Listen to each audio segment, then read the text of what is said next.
Hey guys, today I want to talk to you a little bit about why I think bass boats in general are the best they've ever been. I know they're very expensive.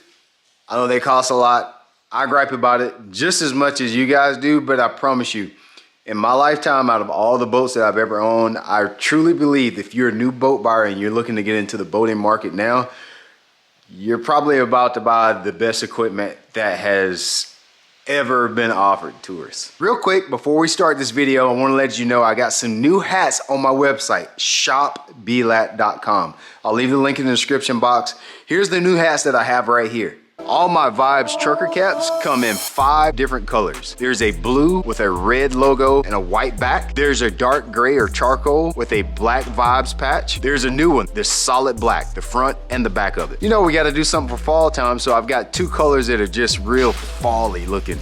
We got an olive green with a brown back and a copper patch. There's also a copper front with a copper patch and a black back as well. First thing we got to talk about when you talk about new boats is new engines. The new engines are the best they've ever been. I never thought I would see a day where engines are as good as they are now. You know, a lot of times we talk about how much a boat engine tears up in comparison to a car or your truck. But listen, Billy, I don't think your car engine or your little Toyota Tacoma or your little Honda Ridgeliner, I don't think it's turning 6,000 RPM when you're going down the interstate. Ride around in your car at 6,000 RPM or 5,500 RPM just to see what that feels like. That's what kind of stress you're putting on your outboard engine every single time you take it out for a ride. So engines are the best they've ever been. We have the best warranty that we've ever had. They're lasting longer than we've ever seen them last. I just did a podcast with Andy Hauser on the Team Marine service. If you guys are curious about boats and engines, that's the best source out there to learn about what's good and what's trash. You know, a lot of us as YouTubers, we kind of have to skate the line and not talk about certain things. He doesn't. And he'll tell you exactly what's going wrong with engines and exactly what's good about them. It's a great source if you're looking to buy a boat or get into the boating market, to go check that out. But dude, our boats don't really break that much anymore. Since we switched over the 4-stroke, they just pretty much, you put gas in them, don't do anything stupid, you're probably not gonna have that many problems out of them. Every last one of them's got a little bitty something that may happen, but it's very rare to see a catastrophic failure with the engine now.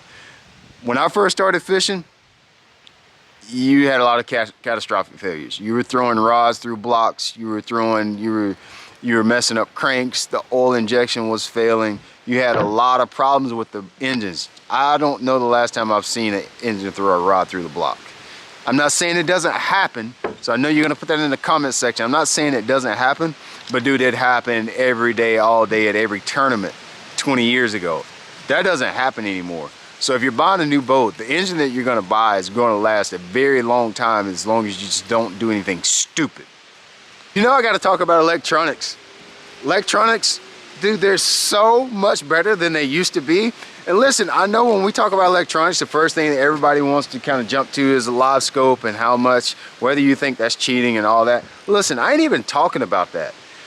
Your $700 or $800 electronic nowadays is just as good as the top of the line electronics was 15 years ago, which 15 years ago is not that long ago. For the most part, you can take a brand new unit out of the box, install it on your boat, for the most part, plug it up, and you probably can find fish with it nowadays. They're super easy to use. It's almost like using a cell phone. By far the best components with electronics that we've ever had to use.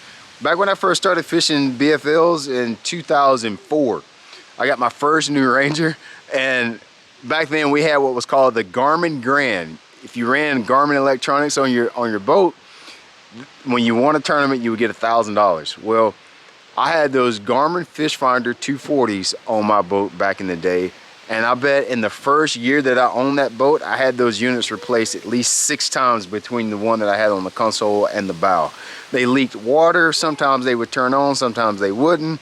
Just electronics are made a lot better. I can't tell you that I have had any electronics failures in the last 10 years, knock on fiberglass. You know, I even look at boats. Boats by far have come a long way as well. I can remember some of the boats that I had 10, 15 years ago. I've been getting a boat pretty much annually for about 12 years now. And a lot of those boats that I had 10 years ago, 8 years ago, I would have warranty claims all the time on them. The carpet would peel up, the seats would bust, the aerators would go out. I can honestly say, like, all of that stuff they pretty much got it figured out. I very rarely, if ever, have any issues with my live well systems. The live well systems are the best they've ever been, which is an important part of what I do as a tournament angler, is being able to keep the freaking fish alive. And so we've got better aeration in our boats now.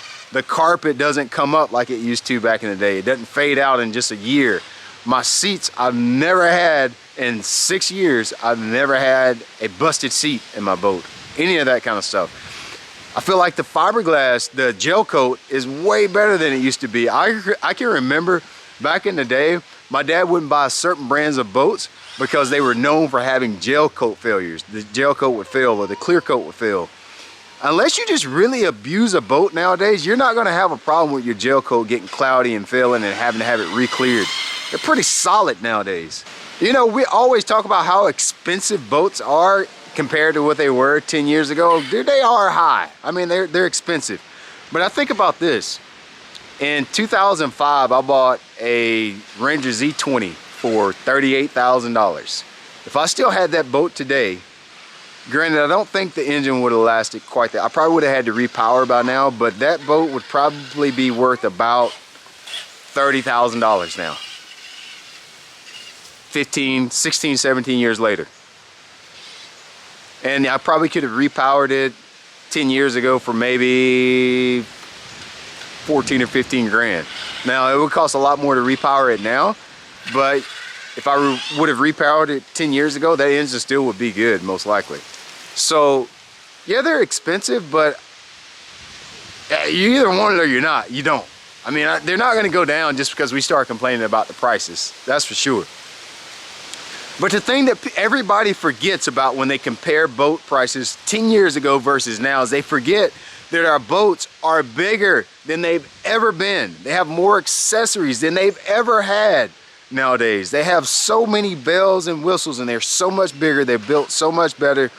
You just rarely have any serious problems with boats. That's why they cost so much. The cost of materials have gone up probably doubled. So of course our boats are more expensive than they were years ago. Personally, I remember one of the problems that I hated with my boats from back in the day was just the fact they weren't waterproof. My lids leaked all the time. Some of you guys don't know the frustration of going in your tackle locker and having all your tackle sopping wet from the rain. Our boats are more waterproof than they've ever been. I actually really appreciate that simple fact. Now, of course, with them being bigger, they're faster. I think that our boats now are a lot more capable than they were 15, 20 years ago for sure. Maybe in the last 10 years or so, it's pretty much the same thing, but they're just so much bigger. They're so much more stable. You pretty much can be a first-time owner and buy a 20-foot bass boat, take off and really not have to know a lot because they just drive so good. It doesn't take a lot of knowledge behind the wheel and seat time to be able to drive today's bass boat. Here's something else you got to think about with the price of boats and why I think they're the best they've ever been is our accessories. Our accessories make fishing so much more efficient and enjoyable in my opinion. One of the things I think of right off the bat is like our shallow water anchors, whether you run power poles, talons, anchors, whatever your deal is that you run. Dude, that thing, like how did we fish without that before? That of course contributes to the cost of boats. You know, we didn't have that stuff, so our boats were cheaper back in the day. By the time you add all the new stuff that we have on boats, all the accessories that we have now that we did not have 20 years ago, you think about it, the boat inflation's probably right about where it should be. The shallow water anchors that we have, we've already talked about electronics. They're so much better than they used to be. You can pretty much plug them in and they work. You know, like you don't have to really know a lot about electronics to be able to find fish with electronics anymore. With today's mapping and the satellite imagery and just the way that they're set up, you pretty much can take them right out of the box and use them. But even think about the brackets that we mount our graphs on. Think about our batteries, lithium batteries. You don't have to really know that much about batteries, and our batteries work all the time, or you can let your boat sit all winter long. Lithium batteries charge them up, and take off. You cannot do that with lead acid batteries. So all those little bitty accessories, our props are the best they've ever been before. Our jack plates, just even jack plates. I don't know many bass boats without hydraulic jack plates where that was like a really serious deal 10 or 15 years ago. Just about everybody's got a hydraulic jack plate on your boat now. And we always talk about hydraulic jack plates in the context of accessing shallow water, but I don't think it's stressed enough how much a hydraulic jack plates helps you control your boat, how it helps you manipulate what the boat does and how well it corners and how well it handles or planes off.